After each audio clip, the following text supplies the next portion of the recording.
साथ ही एक वर्तमान में एक ज्वलंत मुद्दा बना हुआ है, वो है जमीन का।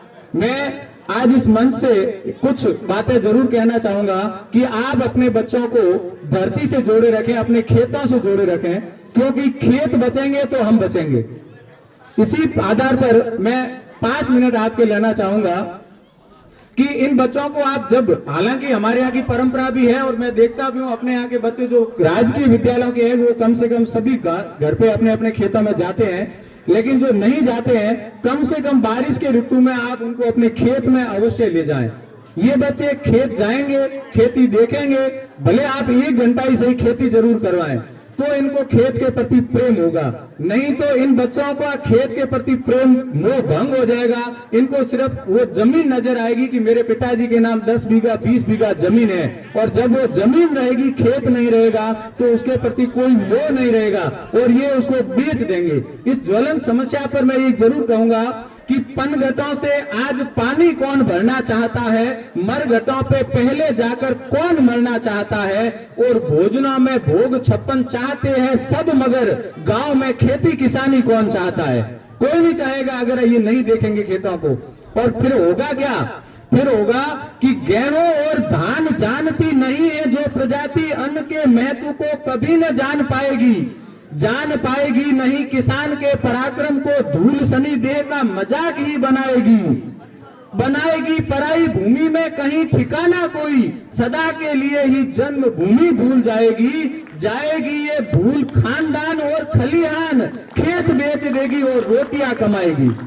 ये स्थिति होगी हमारे सामने, खेत बेच देंगे और वहां पे कोई 20 बाई 20 के मकान में जाकर के रह जाएंगे, जो हमारे लिए बहुत घातक होगा। इसलिए थोड़े से मोह के लिए मैं आपको इस मंच से कहता हूं, आप बिल्कुल कंपनियों के पीछे मत भागिए। 14,000 रुपए हमारे को अभी तो ज्यादा लगते हैं, लेकिन 5 साल बाद 10 साल बाद ये कंपनियां इतनी सोलर प्लेटें लगा रही है, तो इनको धोने के लिए पानी कहां से लाएगी? है अपने यहाँ पे तो नहर आएगी, हम देखेंगे। और जो नदी जोड़ो प्रोजेक्ट था श्रीमान अटल बिहारी वाजपेयी का, कोई न कोई सरकार, हालांकि ये सरकार पिछले 12 साल से नहीं कर पाई है, लेकिन कोई न कोई सरकार जरूर कुछ करेगी और यहाँ पे नहरें आएगी, और उस समय जिसके पास 10 बीघा 20 बीघा जमीन होगी वो तो करोड़पति बनेगा, और ये कंपनियां वाले छल करके चले जाएंगे, हमारे साथ कुछ नहीं रहेगा।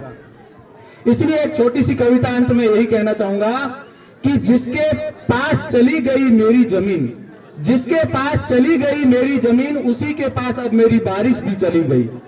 अब जो गिरती है काली घटाएं उसी के लिए गिरती है, कूकती है कोयलें उसी के लिए उठती है धरती के सीने से सौंधी सुगंध।